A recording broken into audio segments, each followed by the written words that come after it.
Escrituras.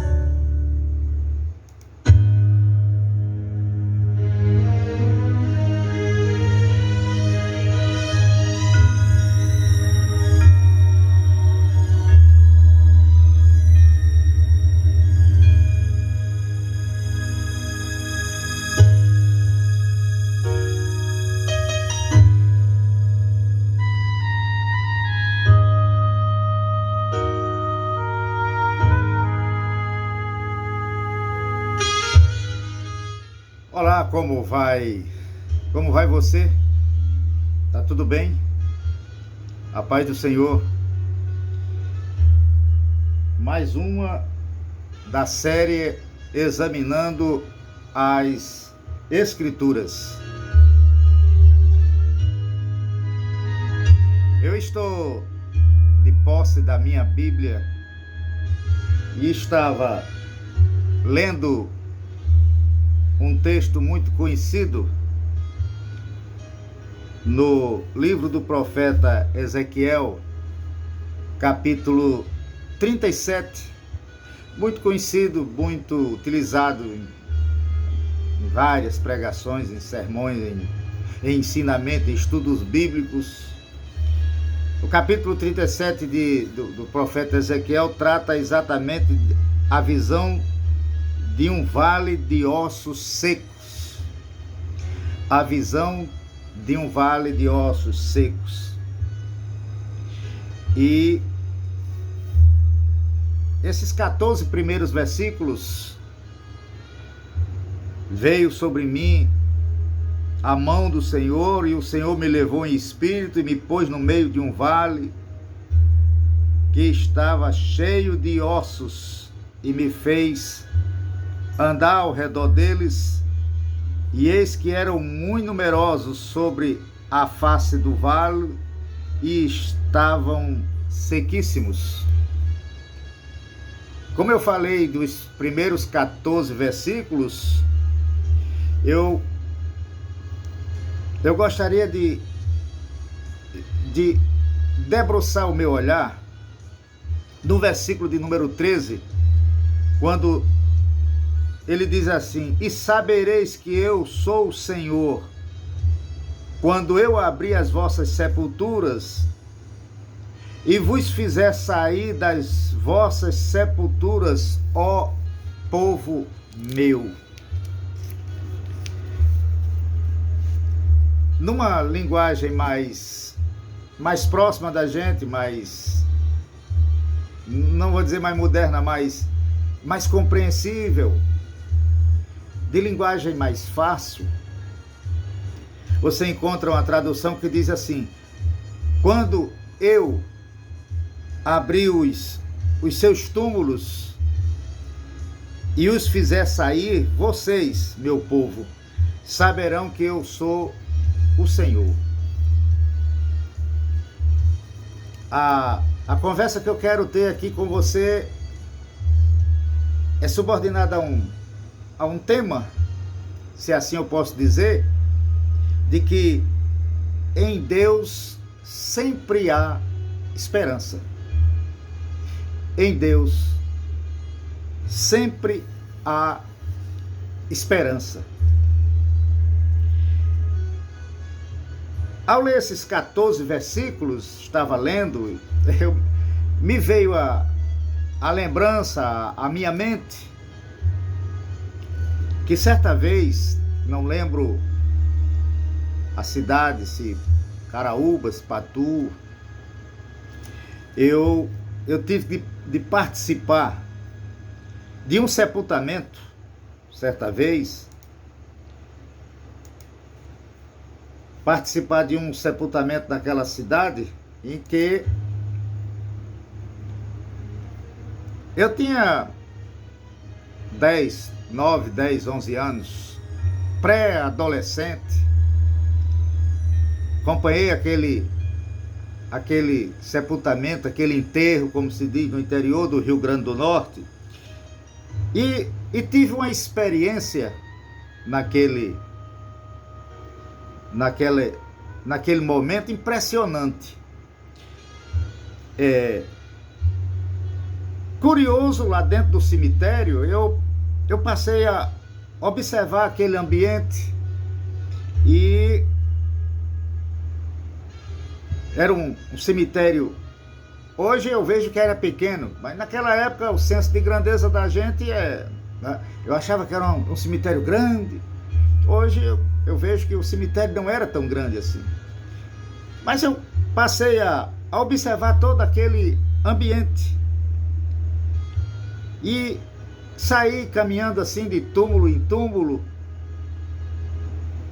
vendo as fotos, muitas delas já amareladas pelo tempo, pelo sol, lendo os nomes que estavam escritos nas lápides, e me pus ali a imaginar. Eu fiquei imaginando como seriam aquelas pessoas que ali estavam. De repente eu pude observar, eu visualizei que no meio lá do cemitério tinha uma construção maior do que todos os túmulos que eu tinha visitado. Tinha uma construção bem maior. E me veio logo a curiosidade, né? Pela a idade pré-adolescente, querendo descobrir, querendo observar, querendo ver, e eu apressei meu passo e fui em direção a essa construção, que era uma casa, tipo uma casa, uma cobertura, todo fechado. E quando lá cheguei, encontrei uma construção toda quadrada, né? E possuía uma entrada pequena, não era uma porta, era uma entrada pequena de mais ou menos meio metro por meio metro.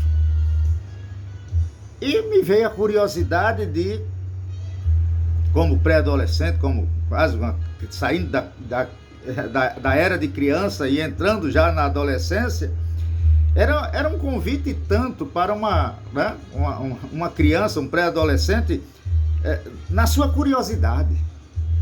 E corri, cheguei lá, e quando vi aquela portinhola, aquela abertura, eu cuidei logo de colocar a minha cabeça e observar o que tem ali. Por que aquela construção? Por que ela é diferente? Por que ela é maior do que as outras?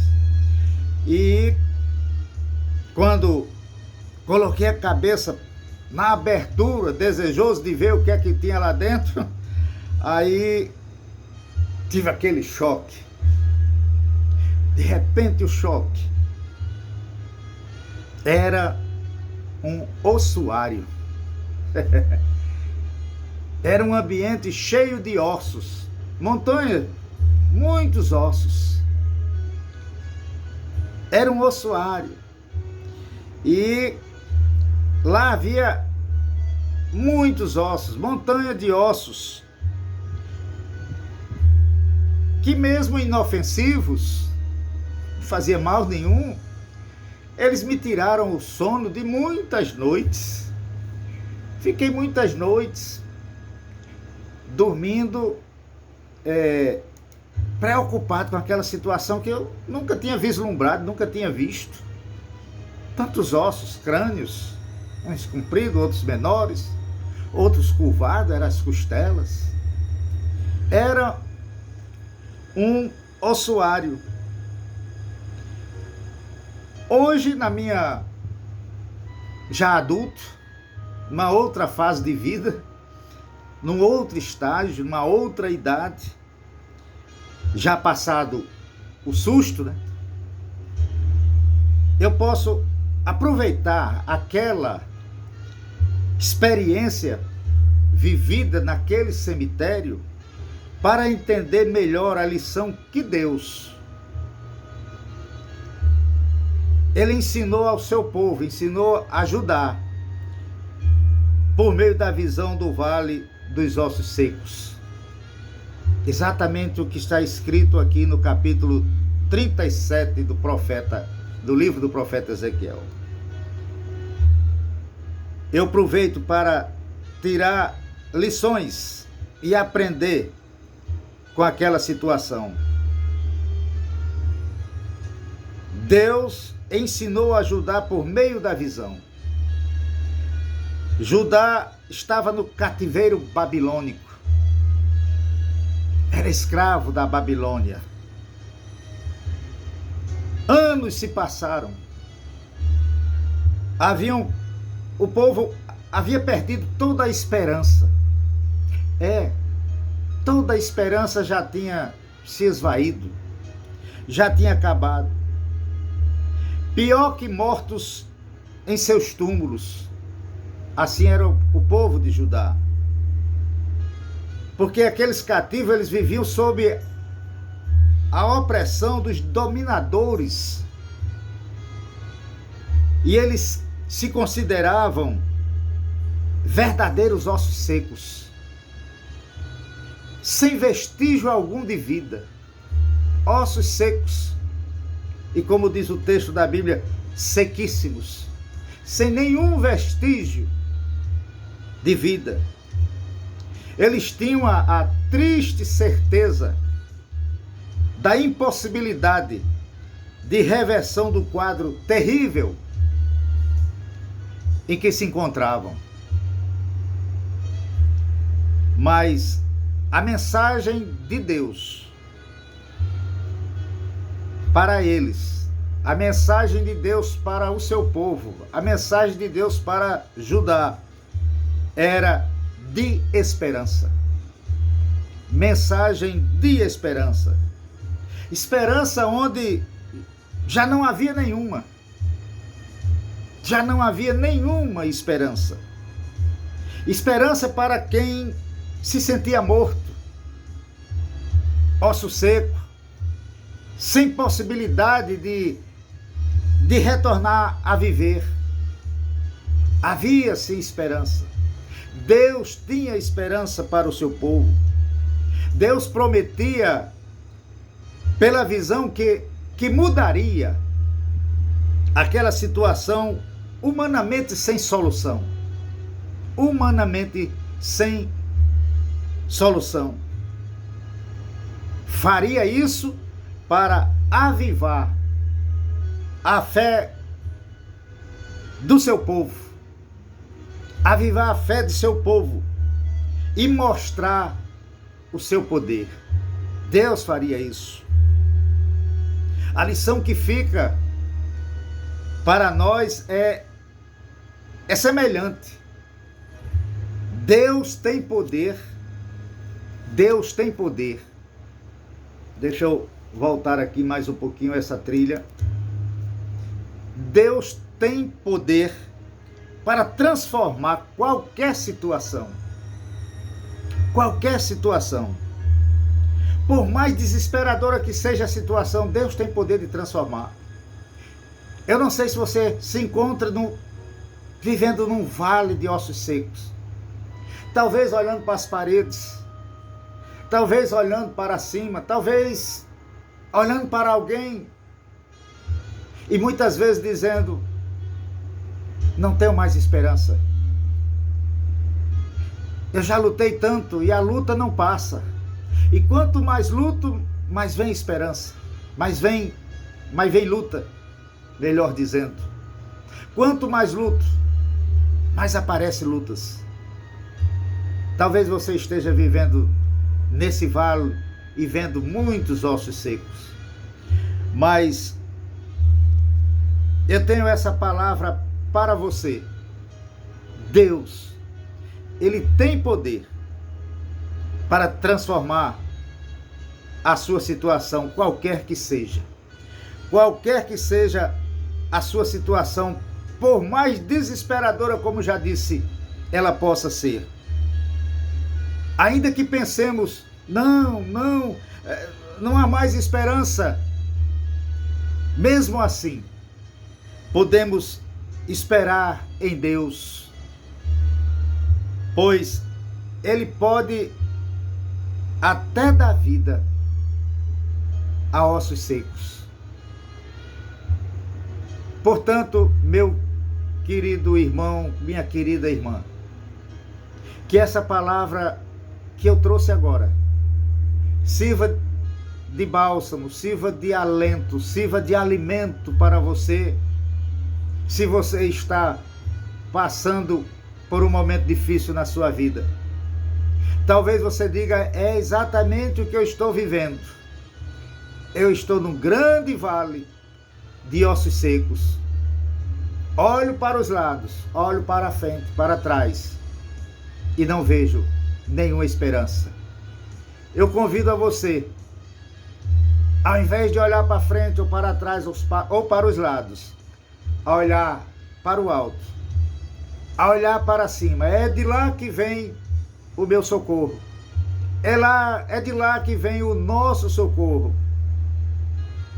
Olha para o alto, clama, e o Deus que foi com o seu povo, naquela ocasião, há muitos anos atrás, é esse Deus que tem o poder de transformar por completo a situação em que você está vivendo.